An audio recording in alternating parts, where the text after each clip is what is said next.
Bread and Jam for Francis by Russell Hoban, pictures by Lillian Hoban. And this is one of my all-time favorite books. I used to sit and read this one to myself when I was little. So one of my favorites. Let's get started. It was breakfast time and everyone was at the table. Father was eating his egg. Mother was eating her egg. Gloria was sitting in a high chair eating her egg too. Francis was eating bread and jam. What a lovely egg, said Father. If there is one thing I am fond of for breakfast, it is a soft-boiled egg. Yes, said Mother, spooning up egg for the baby. It is just the thing to start the day off right. Ah, said Gloria, and ate up her egg. Frances did not eat her egg. She sang a little song to it. She sang the song very softly. I do not like the way you slide. I do not like your soft inside. I do not like you lots of ways, and I could go for many days without eggs. What did you say, Frances? Asked Father. Nothing, said Frances, spreading jam on another slice of bread. Why do you keep eating bread and jam, asked Father, when you have a lovely soft-boiled egg? One of the reasons I like bread and jam, said Frances, is that it does not slide off your spoon in a funny way. Well, of course, said Father, not everyone is fond of soft-boiled eggs for breakfast, but there are other kinds of eggs. There are sunny-side up and sunny-side down eggs. Yes, said Frances, but sunny-side up eggs lie on the plate and look at you in a funny way. And sunny-side down eggs just lie on their stomachs and wait. What about scrambled eggs? Said Father. Scrambled eggs fall off the fork and roll under the table, said Frances. I think it's time for you to go to school now, said Mother. Frances picked up her books, her lunchbox, and her skipping rope. Then she kissed Mother and Father goodbye and went to the bus stop. While she waited for the bus, she skipped and sang. Jam on biscuits, jam on toast. Jam is the thing that I like most. Jam is sticky, jam is sweet. Jam is tasty, jam's a treat. Raspberry, strawberry, gooseberry. I'm very fond of jam. That evening for dinner, Mother cooked breaded veal cutlets with string beans and baked potatoes. Ah, said Father, what is there handsomer on a plate and tastier to eat than breaded veal cutlet? It is a nice dish, isn't it? Said Mother. Eat up the string bean, Gloria. Oh, said Gloria, and ate it up. She had already eaten her dinner of strained beef and sweet potatoes, but she liked to practice with a string bean when she could. Where do breaded veal cutlets come from? Asked Frances. And why are French-cut stringless beans called string beans? We can talk about that another time, said Father. Now it is time to eat our dinner. Frances looked at her plate and sang, What do cutlets wear before they're breaded? Flannel nightgowns, cowboy boots, furry jackets, sailor suits. Then she spread jam on a slice of bread and took a bite. She won't try anything new, said Mother to Father. She just eats bread and jam. How do you know what you'll like if you won't even try anything? Asked Father. Well, said Frances, there are many different things to eat and they taste many different ways.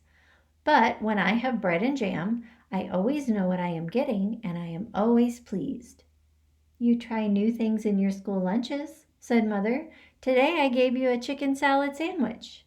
There now, said Father to Frances. Wasn't it good? Well, said Frances, I traded it to Albert. For what? Said Father. Bread and jam, said Frances. The next morning at breakfast, Father sat down and said, Now, I call that a pretty sight. Fresh orange juice and poached eggs on toast. There's a proper breakfast for you." "Thank you for saying so," said Mother. "Poached eggs on toast do have a cheery look, I think." Frances began to sing a poached egg song. "Poached eggs on toast, why do you shiver with such a funny little quiver?" Then she looked down and saw that she did not have a poached egg. "I have no poached egg," said Frances. "I have nothing but orange juice." "I know," said Mother. "Why is that?" asked Frances. "Everybody else has a poached egg. Even Gloria has a poached egg, and she is nothing but a baby." "But you do not like eggs," said Mother, "and that is why I did not poach one for you. Have some bread and jam if you are hungry." So Frances ate bread and jam and went to school. When the bell rang for lunch, Frances sat down next to her friend Albert. "What do you have today?" said Frances. "I have a cream cheese, cucumber, and tomato sandwich on rye bread," said Albert, "and a pickle to go with it, and a hard-boiled egg, and a little cardboard shaker of salt to go with that, and a thermos bottle of milk, and a bunch of grapes, and a tangerine, and a cup custard, and a spoon to eat it with.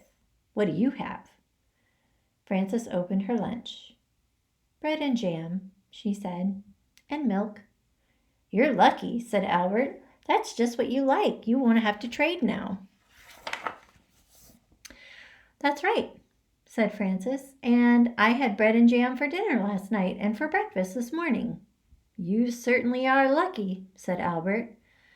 "Yes," said Frances, "I am a very lucky girl, I guess, but I'll trade if you want to." "That's all right," said Albert.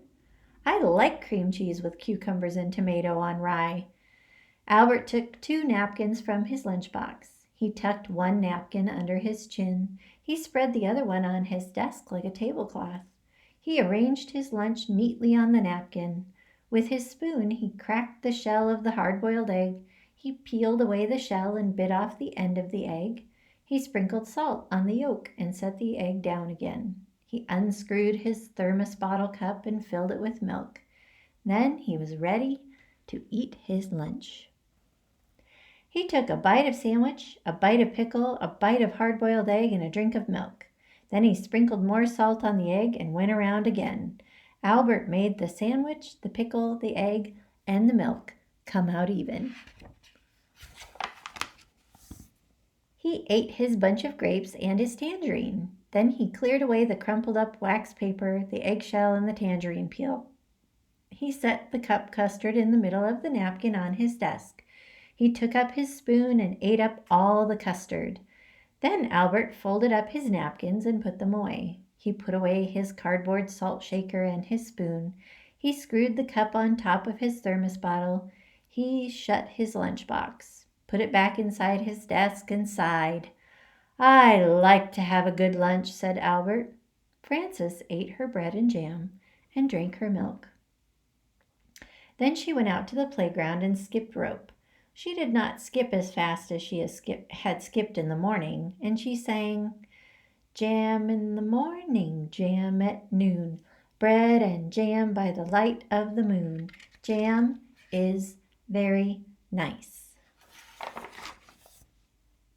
When Frances got home from school, Mother said, "I know you like to have a little snack when you get home from school, and I have one all ready for you."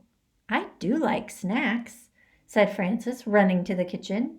"Here it is," said Mother, "a glass of milk and some nice bread and jam for you." "Aren't you worried that maybe I will get sick and all my teeth will fall out from eating so much bread and jam?" asked Frances. "I don't think that will happen for quite a while," said Mother, "so eat it all up and enjoy it." Frances ate up most of her bread and jam, but she did not eat all of it. After her snack, she went outside to skip rope. Frances skipped a little more slowly than she had skipped at noon, and she sang, "Jam for snacks and jam for meals. I know how a jam jar feels, full of jam." That evening for dinner, Mother cooked spaghetti and meatballs with tomato sauce. I'm glad to see there will be enough for second helpings, said Father, because spaghetti and meatballs is one of my favorite dishes. Spaghetti and meatballs is a favorite with everybody, said Mother. Try a little spaghetti, Gloria. Said Gloria, and tried the spaghetti. Frances looked down at her plate and saw there was no spaghetti and meatballs on it. There was a slice of bread and a jar of jam. Frances began to cry. My goodness, said Mother. Frances is crying. What's the matter? Asked Father. Frances looked down at her plate and sang a sad little song. She sang so softly that Mother and Father could scarcely hear her. What I am is tired of jam. I want spaghetti and meatballs, said Frances. May I have some, please? I had no idea you liked spaghetti and meatballs, said Mother. How do you know what I'll like if you won't even try me? Asked Frances, wiping her eyes. So Mother gave Frances spaghetti and meatballs, and she ate it all up. The next day, when the bell rang for lunch, Albert said, What do you have today? Well, said Frances, laying a paper doily on her desk and setting a tiny vase of violets in the middle of it. Let me see. She arranged her lunch on the doily.